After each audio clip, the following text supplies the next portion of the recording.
What is going on, everybody, and welcome back to the CUFC YouTube channel. A 0-0 draw between Carlisle and Colchester. See Carlisle stay rock bottom of League 2, and I've got to say, 6 points adrift.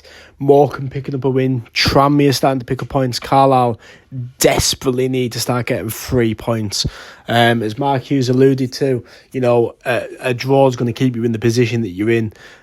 So we really need to start picking up 3 points. Time is ticking and it is running out. However, a few positives to take from yesterday's game, I thought. I'm not going to get overexcited with the positives because there is still negatives to take. It was an awful game of football, if we're being honest about it. That first 20 to 40 minutes, if not the first half, was an absolutely shocking bit of football from both teams as well. Colchester struck me as a team that don't really have that much really to go for in terms of like the rest of the season. They were happy to sort of sit back and get the draw in a way and just sort of have a kickabout, where Carlisle didn't really get the urgency we needed until about, I would say, the last 20 minutes or so. We ended very well. It was great, refreshing to see a manager, getting involved on the touchline, getting the fans involved. I'll get onto that in a minute with Mark Hughes, but it's good to see the manager making changes, being a bit lively on the touchline. I thought the last 20 minutes we did end very well. I thought it was a tale of two goalkeepers in fantastic form as well. Their goalkeeper made 2 absolutely wonderful saves. Gabe Breeze made an absolutely world-class save as well.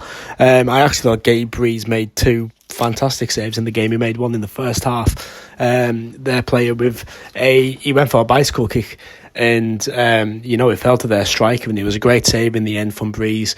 A close point blank save, but a good save nonetheless. But just on the topic of Mark Hughes, for me, I thought he did a very good job with the team, the way he set it up. It was good to see. I wasn't really counting his first 2 games because he didn't have a lot of time to really implement things. This time he's had a good few days to get into it. First home game and everything. I think he did really well to get the fans on side. He was cheering the fans up. He was getting the fans involved. He was giving the fans thumbs up, and the atmosphere was great. And the atmosphere was good in part yesterday at Brunton Park, as we know it can be. I think it's incredible that we're still getting 7,000 in Brunton Park, to be perfectly honest. I remember that the season, just when Simo came in with Keith Millen and stuff, we were getting crowds of like 3,000, if that. And, it wasn't great then, was it? It wasn't. It was freezing. I remember going to games on, Tuesday nights, and there was like 2,500, 3,000 people in Brunton Park, and it wasn't great, but it's not great at the minute either. But I thought Mark Hughes did really well with the crowd, and I thought that it was a good, I'm here, I want to be here, let's get out of this situation together. And I thought that's a good message because we needed it. We need the fans on board, because let's just say some of the football decisions recently starting to maybe draw fans away more than draw fans in. That's a different conversation though. I thought Mark Hughes did a good job, but as we said, first 20, 40 minutes, terrible first half. I thought Josh Williams, I think his name is Williams, right back, thought he was being torn apart. Same move every single time on him. 3 or 4 times he was caught out in that right back position. He did go off. Hopefully he's okay. You never wish injury on anyone, but I'm glad Cameron Harper came in to sort of fix that mould in that link, that weak link in the defence. Second half is where I thought the game got into it. When I say got into it, it was still quite a poor game, but it was a bit better than the first half. But as we say, there was a couple of great saves. Their goalkeeper with the 2 saves first. An opportunity from Stephen Wern, who I thought really grew into the game. Looked a bit of a threat at times. It was good movement from him. Good shot. Great save from the keeper though to get down and parry it wide. And then of course you had the Ellie Templeton on the edge of the box. Goals for a curler, and the keeper's frame and stature just enough to tip it wide for Carlisle corner, which nothing came up, but 2 really good chances for Carlisle.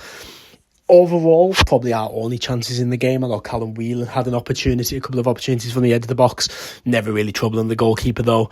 And I thought overall we didn't deserve to score, and that worries me, the lack of goals that we've got in this team. I thought Dennis didn't really look match fit in times. I thought there was opportunities where you could have got into the box and he was just hanging around other players. You maybe think with a bit more sharpness he would be in the box getting on corners and crosses and stuff, because he looked a big lad. And Bevan, I wasn't a massive fan. I don't think he offered too much. His first touch was quite poor, but I thought he had pace to the team, but I didn't think it was anything to shout home about. Something to shout home about, though, that save from Gabe Breeze, unbelievable. I am going to be critical. The defending leading up to it was woeful. Their player had it in their right-back position, and Cameron Harper's making the run to put the pressure on and just overruns it, and the player gets past him so easily, and then plays one ball that splits the midfield and the defence. The ball comes in and the cross is in. It's a good shot from their lads, about 6 yards out, Gabe Breeze. To get a hand and tip that over the bar, incredible save from him, to be fair. And Carlisle set up for the point after a good flurry in sort of the last 4 or 5 minutes of the game. That was in sort of added time as well, but nothing really to threaten their goalkeeper. I didn't think, nothing really to give anything to get up off your feet about. As I said, there was a couple of opportunities really on the edge of the box, but nothing spectacular that was going to trouble their goalkeeper. Them 2 opportunities that we spoke about earlier in the game, the best opportunities of the game. But what's next? I think a lack of goals is something that we're going to struggle with.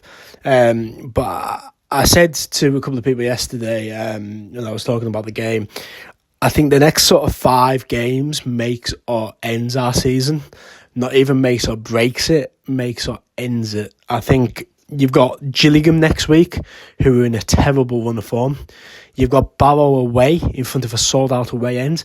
Barrow, not in the best. They're in okay form, but a team that's definitely there for the taking. Then you've got Walsall, who, yes, are top of the league, but God, since playing Bradford, they've been on a downward spiral in front of Brunton Park crowd. Why can't we get up for that game? You've got Harrogate away, again in a sold-out away end from Carlisle fans. And, Harrogate are in this, just out of it, but could easily get dragged back into this mess that they're in.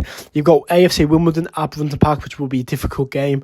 You've got Bromley at Brunton Park, which, again, I think if the players can get up for it and the fans can get on the side, I think that's a game there for the taking. Bromley's season, I don't know where they're at in the league, but I imagine they're sort of in that mid-table, season's kind of finished sort of situation. And then you got MK Dons, which again, not the best from the form at the moment. There's teams there for the taking, but if we do not pick up the necessary amount of points, and Morecambe continue to pick up points and Tranmere are picking up the points, we could be as good as down in 5 weeks' time, 5 games' time. I think the next games are massive.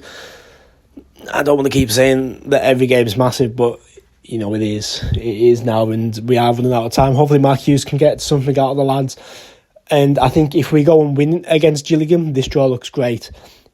If we lose against Gillingham, this draw doesn't look good. But what are your thoughts on the game yesterday? Let me know in them comments down below. The Gillingham 5-minute preview will be live on Monday. I am actually going to get it out this time. I didn't get one out for this game or the game before. Didn't see the Newport game or the Grimsby game, so I couldn't comment on them ones. But yeah, thank you so much for watching this video. I've been CUFC. See you in the next one.